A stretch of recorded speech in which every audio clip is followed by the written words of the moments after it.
De retour sur CNews où il est bien sûr question des frappes sur la base américaine, sur la base militaire en Syrie. Alors avec nous Emmanuel Dupuis, spécialiste des questions de sécurité européenne et des relations internationales. Et puis le général Dominique Trinquant, chef de mission militaire auprès de l'ONU et de l'OTAN, spécialiste de la gestion de crise. Alors, Donald Trump a pris tout le monde de court cette nuit en effectuant des frappes ciblées sans attendre le vote d'une résolution à l'ONU. Général, avez-vous été surpris ce matin en vous réveillant? Oui, j'ai été surpris. Maintenant, il n'était pas question d'attendre le vote d'une résolution puisque les Russes avaient clairement dit qu'ils ne voteraient pas. Donc il y avait un blocage au Conseil de sécurité. Là où j'ai été surpris... Il y avait des pourparlers, il était question de deuxième bien sûr. Mais si vous voulez, la montée en puissance médiatique du président Trump était très claire. Les images des enfants tués montées par la présidente du Conseil de sécurité qui se trouvait être américaine dans une salle rendue publique, alors que normalement les négociations du Conseil de sécurité se passent dans des salles privées, était clairement une montée en puissance américaine. J'ai été frappé, ceci étant, par la soudaineté de la décision de M. Trump, qui concourt à deux choses, à son image à lui en interne américain, vis-à-vis de la communauté internationale, en particulier vis-à-vis de M. Poutine aussi, mais pas que. Je rappelle que les Chinois arrivent aujourd'hui aux États-Unis. Et enfin, parce que c'est un geste qui montre, vous savez, les Américains aiment beaucoup le terme Commander-in-Chief. Pour eux, c'est très très important. Et bien là, il montre qu'il est Commander-in-Chief, que la main n'a pas tremblé pour donner l'ordre de frappe. Et une frappe massive, 59 Tomahawk, c'est important, sur une base, et qui redistribue un peu les cartes, non seulement en Syrie, on va y venir, mais aussi dans le contexte international. Ouais. Et Emmanuel, depuis, j'aimerais vous demander si vous avez eu peur ce matin en apprenant ces frappes soudaines. Moi, j'étais étonné comme Dominique évidemment de la fulgurance de la frappe et surtout du revirement de position. Il y a quelque temps, Nikki Haley, l'ambassadrice américaine, et Rex Tillerson, le secrétaire d'État américain, avaient dit que le sort de Bachar al-Assad devait se décider par les Syriens eux-mêmes. Et on a eu effectivement un changement de cap, un nouveau paradigme qui est compréhensible par le fait que le président Obama a besoin de reconfigurer une majorité sénatoriale et au niveau de la Chambre des représentants pour passer des lois qu'il ne peut pas passer actuellement parce qu'il a une opposition de la part de ses propres alliés.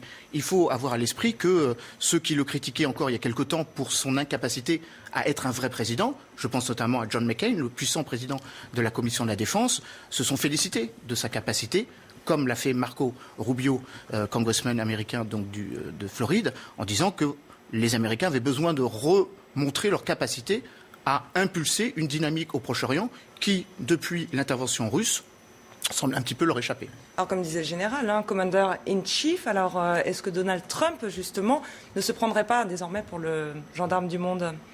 Alors, c'est un peu la difficulté, si vous voulez. Derrière cette frappe, il y a maintenant plein de difficultés qui s'annoncent. La première, c'est qu'effectivement, comme le disait Emmanuel Dupuis tout à l'heure, la position américaine était qu'on va négocier avec M. Bachar al-Assad. Or là, il est devenu criminel de guerre, on ne négocie plus avec lui, ce qui est la position très avancée des Français. Or, comment va-t-on faire, puisqu'on sait que depuis 2013, les Russes se sont attachés à remettre en selle le gouvernement de Bachar al-Assad de façon à avoir des gens crédibles à la table de négociation. Si le président Bachar al-Assad n'est plus crédible à la table de négociation, que l'opposition syrienne, qui applaudit à la frappe naturellement, n'est pas crédible depuis très très longtemps, qui retrouve-t-on autour de la table de négociation? Or là, on voit bien que après la première réaction les Russes ont eu 3 réactions. La première, condamnée. La deuxième, élever le niveau de vigilance de leurs systèmes armés qui sont en Syrie. Et la troisième, demander une réunion d'urgence du Conseil de sécurité. La dernière, ça c'est la bonne nouvelle. C'est-à-dire qu'on revient à une table de négociation. On verra ce qui sortira de cette réunion, mais au moins on réunit tout le monde autour d'une table. Et là, il y a un problème crucial qui est quelle est la réalité de l'emploi de l'arme chimique par les Syriens. Parce que si les Syriens ont vraiment utilisé de l'armement chimique, ça veut dire qu'ils sont en contravention complète avec les accords qu'ils ont passés en 2013 et qu'ils ont mis les Russes eux-mêmes dans une situation très difficile. Et la réaction ce matin du gouvernement de Bachar al-Assad qui a été de relancer une nouvelle frappe sur le village qui avait été frappé montrent qu'ils poussent un peu les extrêmes et que là, les Russes, au bout d'un moment, vont peut-être avoir un peu de mal à soutenir cette position.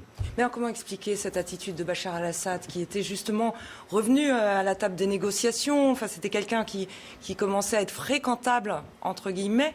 Mais comment se fait-il qu'il se soit... Alors, évidemment, plusieurs explications qui méritent évidemment d'être approfondies. Premièrement, qu'il y a sans doute des lignes divergentes au sein même de la hiérarchie et du pouvoir politique, militaire syrien. Certains disent que la solution militaire doit être privilégiée parce qu'après les offensives sur Alep, actuellement dans la province d'Idlib, on voit bien que les Syriens sont en train de gagner militairement du terrain.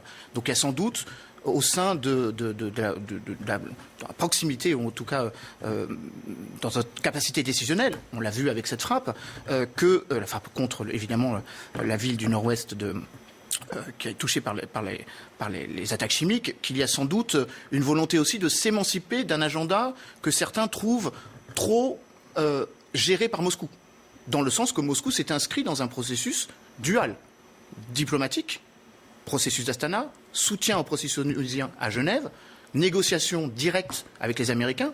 Il va en être question la semaine prochaine à l'occasion de la visite du secrétaire d'État Rex Tillerson, qui du coup se retrouve dans une nouvelle configuration, d'égal à égal. Ce n'est plus Poutine qu'à la main, mais c'est celui qui a frappé, qui peut discuter avec Vladimir Poutine dans un dialogue direct. Et puis bien évidemment, ceux qui partent du principe qu'il faut impliquer la communauté internationale et que la position américaine nous obligerait sans doute, nous, à franchir cette ligne que le président François Hollande n'a pas voulu franchir en septembre 2013. Est-ce qu'on a la capacité? C'est une autre question. Est-ce qu'on peut redouter, général, une escalade de la violence? Alors, elle n'est pas à espérer. Je pense que de la part des Russes, il y a une bonne connaissance des systèmes. Et, je le répète, la convocation du Conseil de sécurité en urgence est une bonne nouvelle. Ce sont les Russes qui le demandent. Moi, ce qui m'inquiète beaucoup, ce sont les Syriens. Avec les différents cercles qui sont capables d'agir, les rebelles syriens, je le précise, qui se sont félicités. Oui, alors les rebelles syriens, naturellement, eux, se félicitent. Moi, c'est le gouvernement syrien qui m'inquiète. Parce que s'ils poussent aux extrêmes ainsi à la guerre, si vous voulez, me revient à l'esprit toujours les mots de Bachar al-Assad, je gagnerai ou la Syrie sera rayée de la carte. C'est quand même extrêmement inquiétant. Encore une fois, la résolution qui devait être passée il y a 2 jours, à mon sens, n'était pas très contraignante. Elle demandait simplement une inspection, une vérification. Les Russes l'ont refusée. Et cette inspection-vérification est nécessaire pour voir jusqu'où sont allés les Syriens. Parce que ça peut être tout à fait autre chose. Ça peut être du chlore qui avait été mis à feu par un bombardement classique. Mais ce qu'il y a d'intéressant, c'est que les Américains ne se sont pas embarrassés. Ils ont dit on va saisir ce prétexte. Ça me rappelle à 20 ans de distance Sarajevo. Merci à tous les deux pour cet éclairage précieux.